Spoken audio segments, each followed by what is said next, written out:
Assalamualaikum warahmatullahi wabarakatuh. Alhamdulillahilladzi arsalahu basyiran wa nadhira wa da'iyan ilallah bidhrihi wa sirajan munira. Asyhadu an la ilaha illallah wahdahu la syarikalah wa asyhadu anna Muhammadan abduhu wa rasuluh. Allahumma shalli ala Muhammad wa ala alihi wa ashabihi wa man tabi'ahum bi ihsanin ila yaumiddin, amma ba'd. Fa ya ibadallah, usikum wa iyaya bi taqwallah, faqad fazal muttaqun. Hadirin para jemaah salat maghrib yang dimuliakan dan dirahmati Allah Subhanahu wa taala. Kita bersyukur pada Allah Subhanahu wa taala sampai pada saat ini, sekalipun hujan di luar, kita masih menyempatkan diri untuk datang ke rumah Allah Masjid Al-Ikhlas ini untuk melaksanakan kewajiban kita sholat maghrib berjemaah. Mudah-mudahan sholat kita dan semua aktivitas kita diterima Allah Subhanahu wa taala. Hadirin yang dimuliakan Allah Subhanahu wa taala, pada saat-saat seperti ini mungkin di rumah sakit penuh dengan orang-orang sakit. Alhamdulillah kita diberi nikmat oleh Allah berupa sehat wal afiat ini. Maka alangkah ruginya kita kalau nikmat sehat ini tidak kita manfaatkan dengan sebaik-baiknya. Nikmat sehat ini kita tidak gunakan dengan sebaik-baiknya. Hadirin, selain nikmat iman dan Islam, nikmat yang tidak ternilainya si Allah adalah nikmat sehat wal afiat ini. Siapapun manusia pasti butuh sehat. Ketika seorang ulama memberikan nasihat pada Khalifah Harun ar-Rasyid, wahai Khalifah Harun ar-Rasyid, apabila Anda berada di suatu tempat di mana matahari berada di atas kepalamu, Anda sangat kepanasan dan Anda sangat kehausan, Anda membutuhkan air. Kalau tidak dalam hitungan menit, Anda pasti akan mati karena kehausan.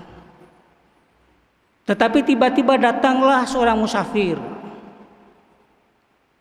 Dia ingin menolongmu, tetapi dengan catatan Anda harus menyerahkan separuh kekayaanmu kepadanya. Bagaimana pendapatmu? Maka Khalifah Harun ar-Rasyid pun menjawab, saya akan berikan sisa atau separuh kekayaanku ini kepadanya, asalkan aku dalam keadaan sehat walafiat. Artinya hadirin, nikmat sehat itu luar biasa. Khalifah harus akan memberikan separuh kekayaannya, asalkan dia dalam keadaan sehat walafiat. Kemudian sang ulama tadi mempersilakan Khalifah Harun ar-Rasyid meminum air yang telah disediakan. Setelah itu air diminum oleh sang Khalifah Harun ar-Rasyid. Kemudian tiba-tiba kata sang ulama, Anda mendapatkan penyakit, yaitu penyakit Anda tidak bisa membuang air kecil. Anda butuh pertolongan. Maka tiba-tiba datanglah seorang tabib, seorang dokter. Dia juga mau menolongmu, tetapi dengan catatan Anda harus menyerahkan sisa kekayaanmu, bahkan jabatan Anda sebagai khalifah pun Anda serahkan kepadanya. Bagaimana pendapatmu? Maka kata sang Khalifah Harun ar-Rasyid, saya akan menyerahkan sisa kekayaanku ini, bahkan jabatanku sebagai gubernur pun aku serahkan kepadanya, asalkan aku tetap sehat walafiat. Hadirin, cuplikan mengawali kajian kita pada malam ini. Ini menunjukkan bahwa betapa nilainya sisi Allah Subhanahu wa taala nikmat sehat wal afiat ini. Nah, oleh karena itu alangkah ruginya kemudian kalau Allah sudah memberikan kita sehat tetapi tidak kita manfaatkan sesuai dengan yang dikehendak oleh Allah Subhanahu wa taala. Salah satu di antaranya adalah melaksanakan perintah Allah Subhanahu wa taala, salat 5 waktu di Masjid Al-Ikhlas ini. Nah, hadirin yang saya hormati, pada kesempatan berbahagia ini saya ingin menyampaikan tentang integrasi rukun Islam. Integrasi rukun Islam. Barangkali kita semuanya sudah paham, sudah menghafalnya hadis tentang rukun Islam itu sendiri. Mungkin sejak kecil kita sudah mempelajari, sudah menghafal hadis itu. Bunyal Islamu ala khamsin, syahadati an la ilaha illallah wa anna Muhammadar Rasulullah, wa iqamas shalah wa ita'iz zakah wa shaum ramadan wal hajj man istata'a alaihi sabila. Ini hadis tentang rukun Islam. Insyaallah kita banyak yang menghafal hadis ini. Nah, ada 5 rukun Islam ini merupakan satu keterkaitan antara satu rukun dengan rukun yang lain, ibarat anak tangga yang satu, kedua, ketiga, keempat, dan kelima yang tidak bisa dipisahkan. Nah, hadirin rahimakumullah, anak tangga yang pertama adalah syahadat. Bagaimana kita bisa mengucapkan syahadat? Kita tidak akan mengucapkan syahadat kalau kita tidak pernah melihat bagaimana kebesaran kekuasaan Allah Subhanahu wa taala. Makanya hadirin, kenapa ayat pertama turun itu bukan ayat soal iman. Ayat soal iman. Bukan tentang sholat, tentang puasa. Tapi ayat berkaitan dengan Iqra. Iqra bismi rabbik, bacalah dengan nama Tuhanmu. Kita disuruh membaca. Ayat pertama turun, kita disuruh membaca. Bukan membaca buku ini. Yang maksud membaca adalah mempelajari, menghayati, menganalisa alam semesta ini. Apa yang ada di sekitar kita. Jadi kita disuruh membaca keadaan di sekitar kita. Dengan membaca keadaan di sekitar kita, bagaimana buah labu yang kecil tapi buahnya besar. Pohon labu yang kecil tapi buahnya besar. Bagaimana pohon beringin yang pohonnya tinggi besar tapi buahnya kecil. Kita disuruh ngamatin itu. Dari semua yang Allah ciptakan ini tidak sia-sia. Semua ada maksud dan tujuannya. Allah ciptakan langit dan bumi. Semua itu kita pelajari, kita kaji. Bahwa sesungguhnya pada kesimpulannya kemudian bahwa ini tidak akan terjadi kecuali ada yang menjadikannya, ada yang menciptakannya. Yang menciptakan itu Allah Subhanahu wa taala. Setelah kita melihat alam semesta ini, baru nanti lisan kita akan mengatakan bahwa semua ini tidak akan terjadi kalau tanpa ada yang menciptakannya. Dan yang menciptakan adalah Allah Subhanahu wa taala. Nah, setelah kita berkesimpulan seperti itu, baru keluarlah kalimat syahadat tadi. Asyhadu alla ilaha illallah wa asyhadu anna Muhammadar Rasulullah. Kalimat ini kita ucapkan. Bahkan kita pun tidak mungkin ada dengan sendirinya kalau tidak diciptakan oleh Allah Subhanahu wa taala. Kalimat itu kita ucapkan, kalimat syahadah. Tidak ada Tuhan kecuali yang kusembah kecuali Allah Subhanahu wa taala. Dan Muhammad adalah utusan Allah Subhanahu wa taala. Itu kalimat syahadat. Nah, kalimat syahadat ini satu kalimat atau kalimat tauhid, kalimat iman. Sering kita dengar para ustadz ketika kita dalam kandungan sudah ditanamkan dalam diri kita. Alastu birabbikum, bukankah aku Tuhanmu? Kita menjawab, qalu bala syahidna, betul engkau Tuhan kami. Itu dialog kita dengan Allah ketika kita masih dalam kandungan. Ini artinya pengakuan kita akan keesaan Allah, ketauhidan kita kepada Allah, keimanan kita pada Allah Subhanahu wa taala. Jadi siapapun manusia, begitu dia lahir dia bawa iman. Sekalipun orang itu lahir dari orang tuanya non-muslim, ibunya non-muslim, bapaknya non-muslim, begitu dia lahir sesungguhnya dia membawa iman pada Allah Subhanahu wa taala. Nah, kemudian pengaruh lingkungan, pengaruh orang tua dan lain sebagainya itulah yang menjadikan anak itu menjadi Nasrani, Yahudi atau Majusi, atau jadi Islam seperti kita sekarang ini. Karena kita ini lahir memang langsung dalam keadaan beragama Islam. Karena orang tua kita beragama Islam. Jadi kalimat ini kita ucapkan. Nah, setelah kita mengucapkan kalimat itu, kalimat syahadah, kita mengakui bahwa alam semesta ini Allah yang menciptakan. Maka tangga berikutnya adalah sholat. Jadi kalau kita sudah mengucapkan kalimat la ilaha illallah, buktinya apa?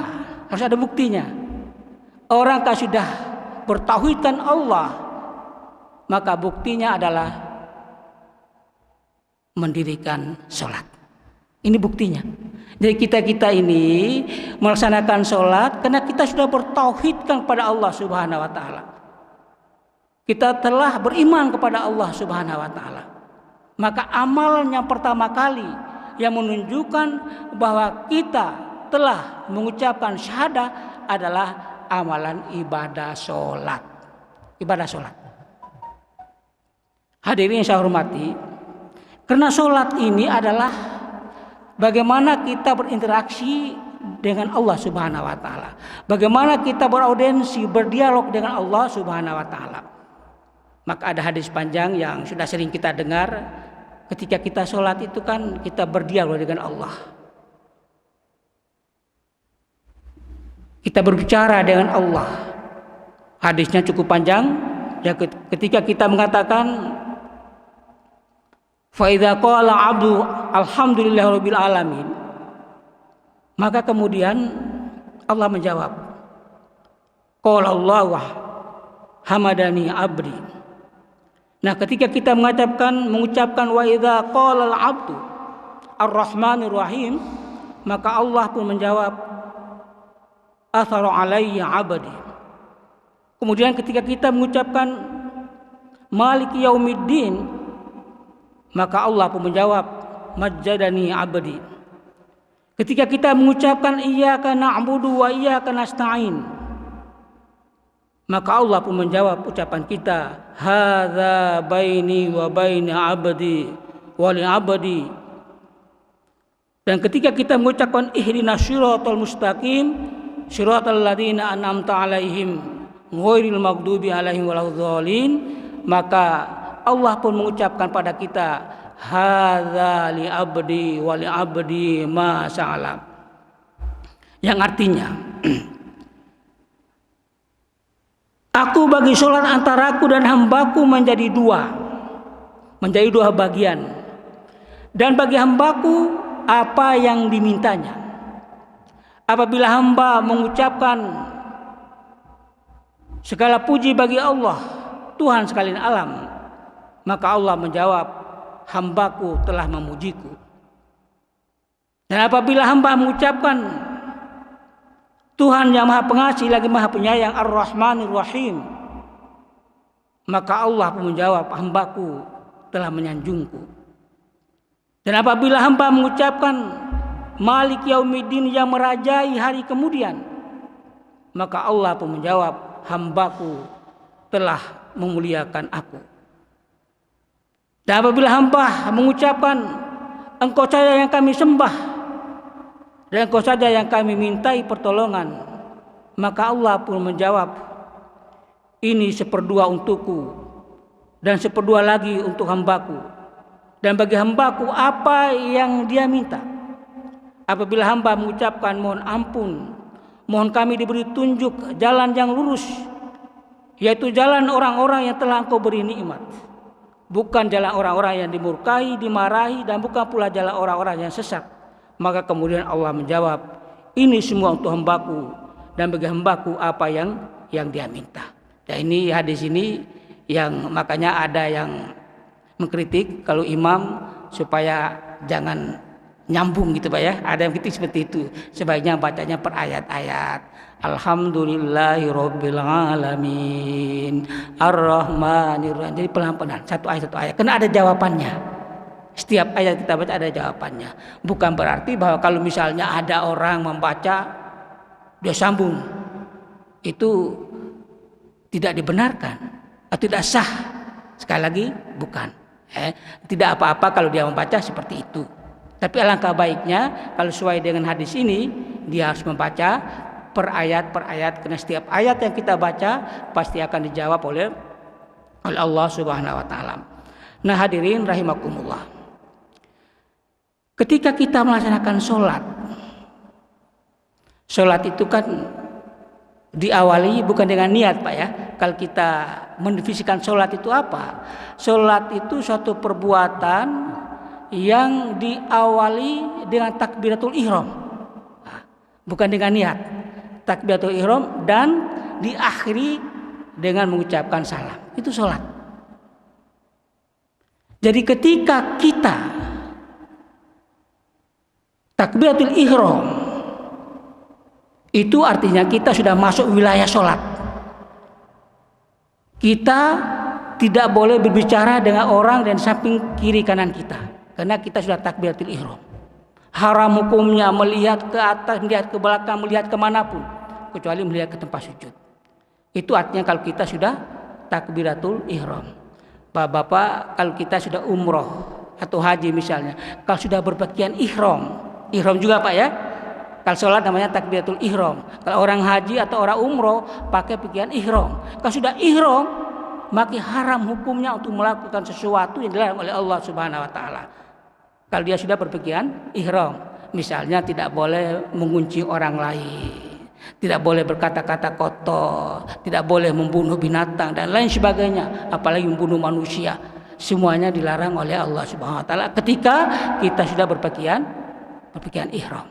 Nah ini. Di sholat juga sama, haji juga sama saja. Kalau kita sudah berihram, berarti kita terkena larangan-larangan. Nah, hadirin rahimakumullah. Nah, di dalam dialog sholat itu, kita diminta keselamatan bagi orang-orang yang soleh. Ada bacaan Assalamu alaina wa ala ibadillah sholihin.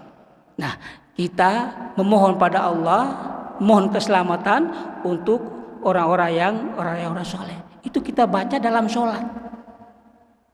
Jadi sholat itu sesungguhnya bukan hanya untuk pribadi kita saja, tapi juga untuk orang lain. Coba bayangkan. Jadi kita mendoakan untuk orang lain. Assalamualaikum wa ala ibadillahis sholihin. Kita minta keselamatan untuk mereka. Nah, kemudian sholat itu kita tutup dengan mengucapkan salam. Assalamualaikum warahmatullahi wabarakatuh. Itu artinya bahwa kita mendoakan orang yang di samping kanan kiri kita. Kita mendoakan keselamatan untuk mereka, keberkahan untuk mereka, kenikmatan untuk mereka. Kita doakan untuk mereka. Kita doakan keselamatan untuk mereka. Nah, menyelamatkan manusia dalam konteks ini adalah menyelamatkan manusia dari kekufuran. Menyelamatkan manusia dari kefakiran. Menyelamatkan manusia dari kebodohan. Menyelamatkan manusia dari ketakutan dan lain sebagainya. Kemiskinan. Itu kita selamatkan semua. Jadi sholat itu juga mengajarkan kita bagaimana kita bisa menyelamatkan umat manusia ini. Dari kebodohan, dari kemiskinan, dari kefakiran, dari kekufuran dan lain sebagainya. Makanya habis sholat kita mengucapkan salam. Kita doakan keselamatan. Keselamatan dari segalanya. Nah, agar kita bisa melaksanakan tugas menyelamatkan manusia ini kan tidak mudah, membutuhkan biaya, membutuhkan tenaga, pikiran dan harta. Jadi untuk menyelamatkan, membebaskan orang dari kemiskinan, membebaskan orang dari kebodohan, kefakiran, ini membutuhkan tenaga, pikiran dan harta. Tanpa itu nggak bisa. Kita bebaskan orang dari kemiskinan juga harus dengan harta.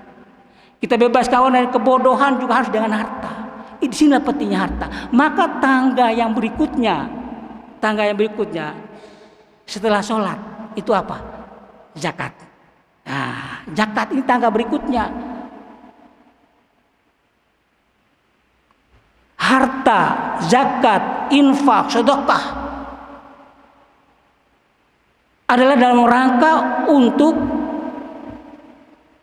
mengatasi kebodohan, kemiskinan, kefakiran dan lain sebagainya. Harus dengan harta, salah satu di antaranya. Tanpa harta nggak bisa. Makanya kita diperintahkan untuk mengeluarkan zakat. Zakat mal kapan saja Pak ya, tidak ada kaitan dengan Ramadan. Kalau zakat mal beda dengan zakat fitrah. Kalau zakat fitrah ada hubungannya dengan Ramadan. Jadi kalau orang sudah sampai nisabnya, dia harus keluarkan zakatnya. Ini. Orang berinfak, bersedekah, mengeluarkan harta untuk orang lain itu tidak gampang, Pak. Tidak gampang. Bagaimana mungkin kita sudah bekerja, mencari setengah mati, kemudian kita diperintahkan untuk memberi kepada orang lain. Itu sesuatu yang tidak mudah. Kecuali bagi orang-orang yang mampu mengendalikan dirinya. Kecuali orang yang mampu mengendalikan dirinya. Kenapa? Karena dalam diri kita ini banyak sekali penghalang-penghalangnya. Ketika kita akan mengeluarkan zakat, penghalangnya banyak sekali. Di antaranya adalah satu, nafsu. Kita punya nafsu ingin mementingkan diri sendiri, nafsu ingin memiliki. Nah ini, nafsu ini ada pada diri kita. Semua orang pasti punya nafsu ini. Nafsu mementingkan diri sendiri, nafsu serakah, nafsu kikir, nafsu boros dan lain sebagainya. Ini nafsu yang ada pada diri kita. Kalau ini masih ada pada diri kita, ini sulit bagi kita untuk mengeluarkannya. Bagaimana kita bisa mengatasi kemiskinan? Padahal diri kita masih ada nafsu-nafsu seperti itu. Nafsu ingin memiliki, bahkan bukan hanya yang punya kita sendiri, itu sudah jelas yang kita miliki, tapi punya orang lain pun kepingin kita miliki. Coba bayangkan, punya orang lain Pak ya, juga kepingin kita miliki. Itu adalah sifat-sifat manusia. Kemudian yang kedua adalah adanya setan. Setan yang selalu mendorong nafsu-nafsu manusia itu sendiri. Jadi setan juga bekerja Pak. Ketika kita mau mengeluarkan infak, sedekah, setan akan pengaruhi kita, menggoda nafsu kita. Supaya jangan sampai kita keluarkan harta benda untuk orang lain. Setan pun akan selalu menggoda kita ketika kita ingin berbuat kebajikan. Dan yang ketiga adalah ujian Allah Subhanahu wa taala. Wa'alamu annama amwalukum wa auladukum fitnah. Ketahuilah kata Allah, hartamu, anak-anakmu hanyalah ujian dari Allah Subhanahu wa taala. Al-Anfal ayat 28. Kemudian hadis Nabi Rasulullah bersabda, "Inna likulli ummatin fitnah wa inna fitnatu ummatil mal." Sesungguhnya bagi tiap-tiap umat itu ada ujian, dan sesungguhnya ujian bagi umatku adalah harta benda. Hadis riwayat Tirmidzi. Maka untuk mengatasi ini, nafsu yang ada dalam diri kita ini, maka tangga berikutnya, ada tangga berikutnya Pak ya. Tangga berikutnya inilah yang bisa dapat mengatasi nafsu-nafsu yang ada pada diri kita, yaitu puasa. Jadi puasa itu adalah upaya untuk mengendalikan diri kita, mengendalikan nafsu jahat yang ada dalam diri kita. Nafsu serakah, nafsu kikir, nafsu boros, nafsu ingin mementingkan diri sendiri dan lain sebagainya. Ini bisa kita atasi dengan melaksanakan ibadah puasa, mengendalikan nafsu kita. Sehingga dengan puasa itu akan membina manusia, membina diri kita menjadi orang-orang yang bertakwa. Ya ayyuhalladzina amanu kutiba alaikumusiyam kama kutiba alal ladzina min qablikum la'allakum tattaqun. Wahai orang-orang yang beriman, diwajibkan atas kamu berpuasa sebagaimana telah diwajibkan atas orang-orang yang sebelum kamu. Semoga kamu menjadi orang yang bertakwa. Jadi tujuan kita berpuasa ini menjadikan kita orang yang bertakwa. Kalau orang yang bertakwa, insya Allah dia akan mampu mengendalikan nafsu tadi itu. Nafsu bisa dikendalikan, sehingga dia akan mudah mengeluarkan harta bendanya, berinfak, bersedekah untuk mengatasi tadi. Mengatasi kemiskinan, kebodohan, kefakiran dan lain sebagainya itu. Karena dia sudah mencapai pada tingkat takwa. Dan takwa ini bisa diperoleh salah satunya melalui ibadah puasa. Dan yang terakhir adalah haji.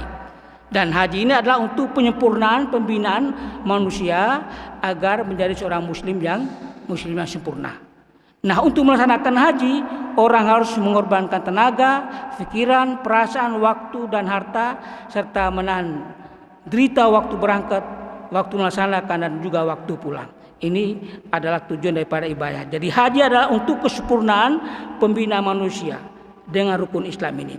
Karena itu orang-orang yang sudah haji harus menjadi pelopor bagi pemenuhan segala panggilan Allah. Jadi kalau orang yang sudah pernah haji memenuhi panggilan Allah Subhanahu wa taala, maka dia juga harus menjadi pelopor bagi pemenuhan segala panggilan Allah Subhanahu wa taala. Jadi hadirin, ada 5 rukun Islam, mulai dari syahadat, kemudian sholat, kemudian zakat, baru puasa dan haji. Kelima hal ini merupakan satu kesatuan yang tidak bisa dipisahkan. Orang nggak mungkin langsung haji duluan, nggak bisa. Atau puasa duluan, atau zakat duluan. Tapi mulai dari yang pertama adalah dia harus syahadah dulu, mengucapkan syahadah. Karena orang bersyahadah, mengucapkan kalimat tauhid, berarti kalimat tauhid itu kan ada 3 unsur di dalamnya, yaitu unsur keyakinan, pengucapan, dan pengamalan.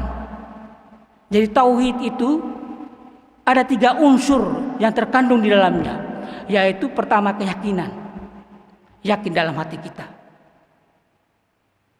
Yang kedua kita ucapkan, pengucapan dengan lisan kita. Dan yang ketiga adalah pengamalan dengan amal perbuatan kita. Keyakinan dan pengucapan tanpa pengamalan tidak diamalkan, Pak. Ada orang bilang saya beriman pada Allah, dia yakin pada Allah, dia beriman kepada Allah, tapi tidak melaksanakan sholat. Orang yang tidak melaksanakan sholat ini, maka dia disebut atau dinamakan dengan fusyuk. Sedangkan orangnya disebut fasik. Jadi orangnya disebut fasik, orang yang fasik itu disebut fusyuk. Perbuatannya, perbuatan orang fasik itu namanya fusyuk. Sedangkan orangnya disebut fasik. Kenapa? Karena dia hanya bisa mengucapkan atau berkeyakinan, kemudian mengucapkan tapi tidak mengamalkan. Jadi kalau orang yang tidak sholat itu sama dengan orang yang fusyuk perbuatannya, dan orang yang disebut dengan fasik. Wa ammal ladzi fasaku fa ma'wa humun nar. Dan adapun orang-orang yang fasik itu, maka tempat mereka adalah neraka jahanam. Tempat mereka di neraka, Pak ya. Jadi orang fasik itu tempat mereka di neraka. Mudah-mudahan kita terhindar dari ini, Pak. Jangan sampai label ya fasik itu ada pada kita. Kita berusaha untuk menjauhi, sehingga kita betul-betul menjadi orang yang beriman pada Allah, orang yang bertakwa kepada Allah Subhanahu wa taala. Karena sekali lagi hidup ini ya kita mau cari apa lagi, Pak ya? Kita kan tinggal menunggu kapan kita dipanggil oleh Allah Subhanahu wa taala. Jadi ketika kita itu mendengar orang mati, melihat orang mati, mengantarkan orang mati, menyolati, memandikan, ini sebenarnya pelajaran untuk kita. Biasanya kita menganggap hal itu hal yang biasa-biasa saja.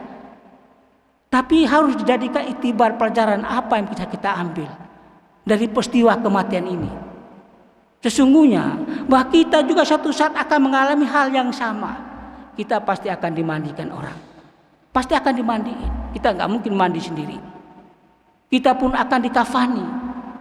kita pasti akan disolati orang lain, digotong ke tempat pemakaman. Jadi apa yang dialami oleh saudara kita ini pasti suatu saat kita juga akan mengalami hal yang sama. Kita ambil pelajaran daripada itu. Nah, oleh karena itu hadirin, kalau kita ingin mati husnul khotimah, kita selalu berdoa, Pak. Doa dalam sholat atau di luar sholat kita mohon, ya Allah, satu saat Kau panggilkan saya dalam keadaan husnul khotimah. Itu permintaan kita, Pak ya.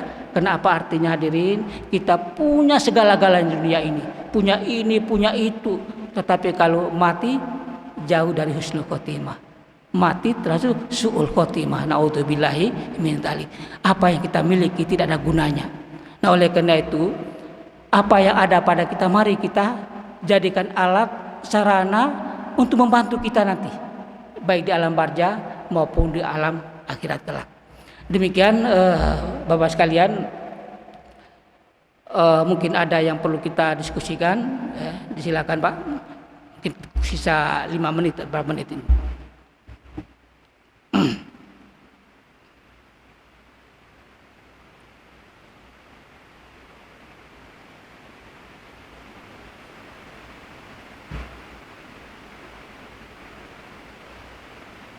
Kurang 13 menit ya. Mungkin ada yang mau bertanya Pak atau sharing, silakan Pak, biar ada dialog sedikit Pak.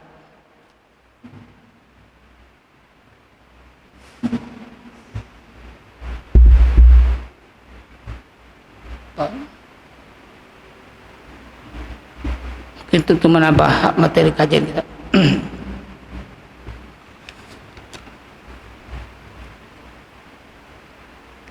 Saya kira cukup Pak ya, kalau memang ya Pak ya. Saya kira sampai di situ pertemuan kita pada malam ini. Mungkin tinggal 12 menit masuk waktu sholat isya. Mudah-mudahan apa yang sampaikan ini satu hadis tentang rukun Islam ini bisa menggugah kesadaran kita. Karena di dalam hadis ini di dalamnya mengandung keimanan juga amal soleh Pak ya. Pertama iman, yang kedua dan seterusnya adalah amal soleh.